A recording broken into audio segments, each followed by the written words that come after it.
Well, by now we all know of Kai, the hatchet-wielding hitchhiker. But no one really knows Kai, the hatchet-wielding hitchhiker, until now. All those questions about the world's latest hero are put to rest by KMPH News anchor Jessob Reisbeck in another story you'll only see here on KMPH News. Ran up behind him with a hatchet, smash, smash, smash.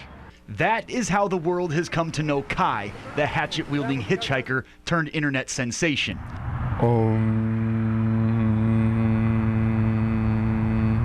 That vibration, bro. You know, it's being a part of everything. Like when I say I'm from Sophia. Where are you from originally? Are you from Fresno area? Sophia, West Virginia. Notice that little punctuation there? Kai's real name is Caleb Lawrence, but since the age of 14, he's been known as Kai. He was born in Western Canada, not West Virginia. West Virginia. In 1988, he's 24 years old. I was pretty much raised by the TV. I was a latchkey kid, and I was hanging around in the ghettos and places where I grew up when I was only like 7 and 8, wandering around with no support, nobody around to help me out. And there's a lot of bad stuff that happened to me. And that's why he doesn't expose his personal information accurately often. Much of his past is darker and more gut-wrenching than you can imagine. Stuff that we can't put on air. I wanted to get out of there. I wanted to run away. And I kept telling people, and people would always take her side, or they'd always take their side, and they'd be like, you got to keep the family together. You got to keep the family together. And I was trapped in there. Kai is anything but trapped now. The most free spirit you will find. He says he has a high school diploma and even did a year at a university. Je parle en français aussi, mais je ne parle pas avec l'américaine. He speaks 3 languages, and his far-out beliefs to most All this metal inside the earth is like a car battery. have helped him get through the darkest of times. All these scars are healed, and they're still scars. You know?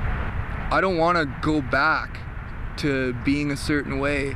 This inner child that I've guarded this whole life is still right here and intact. And I love this inner child very much. I respect this inner child. I value this inner child.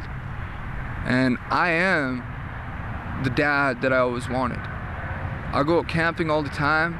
I'm good to people. You know, I don't judge myself for what I do. I ask myself for the reasons behind it. This right here, you know, is still intact. And I get to talk to this little child and be like, you know what? It's not your fault. It wasn't you that is responsible for them getting divorced. It's not you that was responsible for all that molestation. It wasn't you that was responsible for all that. You just had to take the fall. And now that I'm older, I can say that. That fall has turned into a skyrocket of fame. Something you can bet, though, won't change this home-free guy. I'm gonna just be Kai any way it goes. Obviously, I was put in this situation for a reason.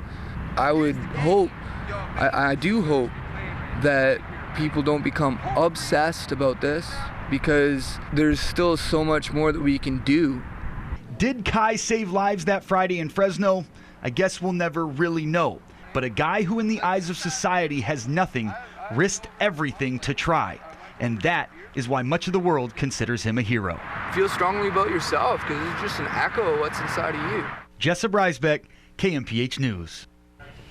The KMPH is still the only TV station in the world to talk to Kai, but he is getting offers for new television adventures like, well, you wouldn't believe. So chances are you will be seeing him somewhere new very soon. It's interesting. It's really interesting to hear that story. You know, all of this stuff, a lot of it's funny to watch his reaction and the way he talks and things like that, but to really hear where he's coming from, it just puts a whole new perspective on it. It does, and Jessob has had an opportunity to talk to him in depth, and some of that background is really, I mean, it's heartbreaking. Horrific. The stuff that, I mean, that Jessob said, like he told you we couldn't share on air, it would make your skin crawl. You can see why he talked about scars. Yeah.